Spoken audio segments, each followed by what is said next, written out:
নমস্কার বন্ধুরা, welcome to মধুমিতার রান্নাঘর। আজ আমি হাজির হয়েছি আপনাদের সামনে একদম নতুনত্ব এবং অসাধারণ টেস্টি হয় একটা রেসিপি নিয়ে। এই রেসিপিটি খুব তাড়াতাড়ি ঝট করে বাড়িতে থাকা সামান্য উপকরণ দিয়ে কিন্তু তৈরি হয়ে যাবে।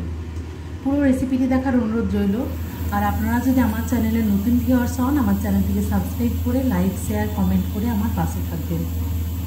এখানে আমি নিয়ে নিয়েছি পটলগুলোকে এইভাবে দুই ধারে একটু ভালোভাবে কেটে নিয়ে ছুরির সাহায্যে এভাবে ওপরের পাতলা অংশটা কিন্তু ছিলে নেব।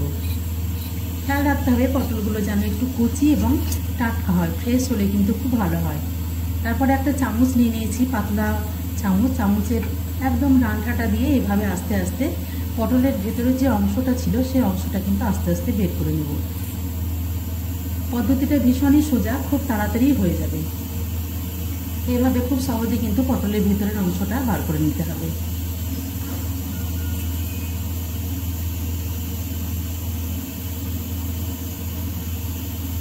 খুব তাড়াতাড়ি হয়ে যায়, কয়েক সেকেন্ডের মধ্যে কিন্তু পটলটা একদম ভেতরটা কিন্তু ফাঁকা হয়ে গেছে। এইভাবে আমি সমস্ত পটলগুলোকে কিন্তু ছিলে রেডি করে নিয়েছি। আর এখানে পটলের ভেতরের পেছন দিকটা কিন্তু সামান্য একটু কেটে দিয়েছি, তবে পেছন দিকটা খেয়াল রাখতে হবে যেন কোনো রকম ফুটো না হয়ে যায়। এখানে আমি পটলের ভেতরের অংশটা এবার একটা মিক্সিং জারে নিয়ে নেব। এটা মিক্সিতে খুব ভালো করে পেস্ট করে নেব, কিন্তু কোনো রকম জল ব্যবহার করব না, একদমই জল দেওয়া যাবে না, নইলে কিন্তু ব্যাটারটা খুব পাতলা হয়ে যাবে। এখানে মিক্সিতে আমি খুব ভালোভাবে পেস্ট করে নিয়েছি। এবার একটা কড়াইয়ের মধ্যে পুরটা তৈরি করে নেব। সামান্য পরিমাণে তেল দিয়ে এখানে দিয়ে দিয়েছি একটু জিরে ফোড়ন। ফোড়নটা একটু ভাজা হয়ে গেলে এখানে আগে থেকে তৈরি করে রাখা যে পটলের ভিতরে দিয়ে সেটা আমি দিয়ে দেবো। একটু ভালো করে নাড়াচাড়া করে নেব।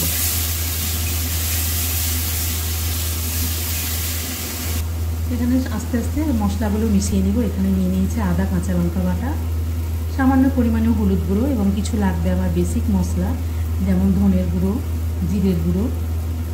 সবগুলো দিয়ে দেওয়ার পরে কিন্তু মশলাটাকে খুব ভালোভাবে মাখিয়ে নিতে হবে। আপনারা যদি আমিষ পছন্দ করেন তাহলে কিন্তু এখানে চিংড়ি মাছ বাটাও কিন্তু একটু ইউজ করতে পারেন, কিন্তু আমি এটা নিরামিষভাবে বানাচ্ছি, তাই আমি এখানে কিন্তু এবার সামান্য বাড়িতে পরিমাণে ছানাটা এর মধ্যে দিয়ে এবার মিশিয়ে নেব। আপনারা ছানার জায়গায় কিন্তু আলুও দিতে পারেন বা চিংড়ি মাছ বাটাও কিন্তু দিতে পারেন। খুব ভালোভাবে মাখিয়ে নিয়েছি। তবে ছানাটা কিন্তু যতটা পারা যায় জলটা একদম চিপে নিয়ে দিতে হবে। দিয়ে দিলাম আমি সামান্য কালারের জন্য কাশ্মীরি রেড চিলি পাউডার এবং পরিমাণ মতো নুন ও চিনি দিয়ে দেওয়ার পরে আর সামান্য পরিমাণে গরম মশলা গুঁড়ো। তারপরে খুব ভালোভাবে সমস্ত উপকরণগুলোকে মাখিয়ে নিতে হবে।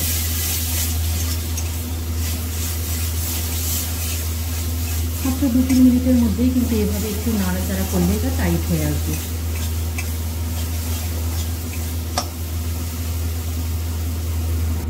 এখন এটা অনেকটা টাইট হয়ে গেছে। সামান্য পরিমাণে আমি এখানে হাফ চামচ মতো একটু ছোলার ছাতু দিয়ে দিয়েছি। আপনাদের যদি প্রয়োজন না হয় তাহলে না দিলেও কিন্তু চলবে। পুরটা কিন্তু আমার একদম রেডি। এবার পুরটাকে আমি সম্পূর্ণ ঠান্ডা করে নেব। এদিকে কড়াইয়ের মধ্যে তেল গরম করে এবার পটলগুলোকে আস্তে আস্তে ভেজে নেব। সামান্য পরিমাণে লবণ দিয়ে দেবো, এখানে হলুদ দেওয়ার কোনো প্রয়োজন নেই। লবণ দেওয়ার পরে কিন্তু এগুলোকে লো টু মিডিয়াম আছে একটু ভেজে নেবো যেন এই পটলটা একটু নরম হয়ে যায়। খুব বেশি পুড়িয়ে ফেলার একদমই দরকার নেই।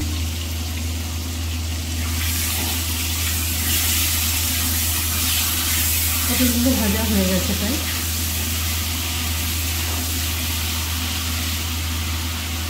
একটু উল্টে পাল্টে ভেজে নিয়েছি, এবার এগুলোকে তুলে নেব।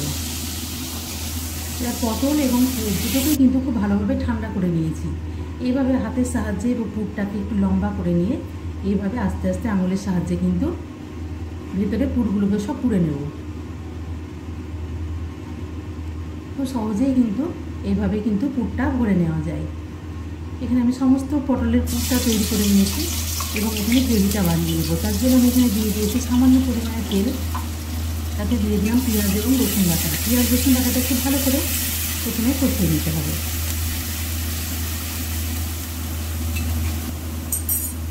দিয়ে দিলাম আদা, কাঁচা লঙ্কা বাটা, সামান্য হলুদ গুঁড়ো, জিরের গুঁড়ো এবং ধনের গুঁড়ো। সব মশলাগুলো দিয়ে এবার পেঁয়াজের সঙ্গে ভালোভাবে মাখিয়ে নিতে পারে। আপনারা যদি চান কিন্তু এখানে টমেটো কুচি বা টমেটোকে পিউরি কিন্তু ইউজ করা যায়।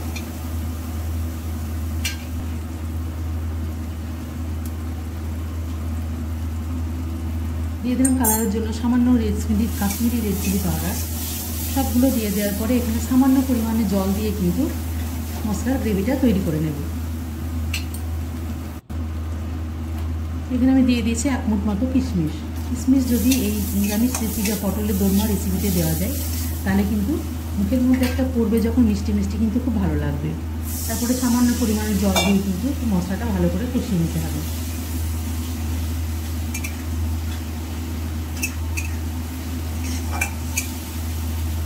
মশলা থেকে একটু যখন তেল ছেড়ে আসবে এখানে আমি আরেকটা মশলা তৈরি করে নিয়েছি। একটা মিক্সিং জারের মধ্যে একটু কাজু এবং দই দুটোকে দিয়ে ভালোভাবে মিক্সিতে পেস্ট করে নিয়েছি। সেই পেস্টটা আমি এর মধ্যে দিয়ে দেবো। 4 থেকে 5টা মতো কাজু এবং 1 চামচ মতো দই আমি ভালো করে মিক্সিতে ফুটিয়ে নিয়েছি। দইটা দেওয়ার পরে কিন্তু আঁচটা একদম কমিয়ে দিতে হবে, কারণ এখানে দই থেকে কিন্তু একটু জল ছেড়ে আসবে। এখানে এবার দিয়ে দেবো আমি প্রয়োজন মতো নুন এবং চিনি। যেহেতু এটা নিরামিষ রান্না তাই কিন্তু একটু মিষ্টি মিষ্টি ভালো লাগে। সবগুলো দিয়ে দেওয়ার পর এদিকে আঁচটাকে লো টু মিডিয়ামে রেখে ভালো করে কষিয়ে নিতে হবে। এখন কিন্তু খুব সুন্দরভাবে মশলা থেকে তেলটা ছেড়ে গেছে।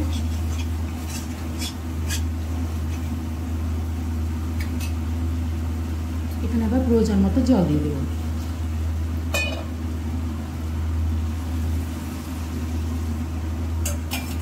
জল দিয়ে মশলার সঙ্গে খুব ভালোভাবে মাখিয়ে নেব।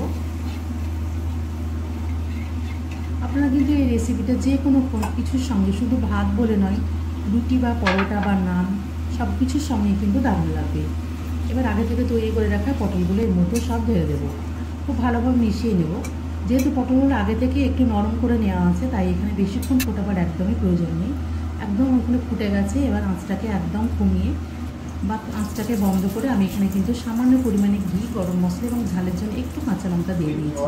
তারপর এখানে গ্যাসটাকে একদম বন্ধ করে একটু স্ট্যান্ডিং টাইম দিয়ে দিয়েছি। হয়ে গেছে আমার পটলের দোরমা বা ফুড ভরা স্টাফ পটল। আমার রেসিপিটি অবশ্যই বাড়িতে একবার বানিয়ে দেখবেন। আপনাদের ঘি গরম মশলার দেওয়াটা একদমই আমার মিস হয়ে গেছে, তো আমি দেখাতে পারলাম না। এই রেসিপিটা একদম রেডি টু সার্ভ। যে কোনো নিরামিষ দিনে বা দুপুরের গরম গরম ভাতের সঙ্গে কিন্তু দারুণ লাগবে। অবশ্যই একবার বানিয়ে দেখবেন। আর আমার চ্যানেলটি ভালো লাগলে, অবশ্যই রান্নাটি ভালো লাগলে সাবস্ক্রাইব করুন।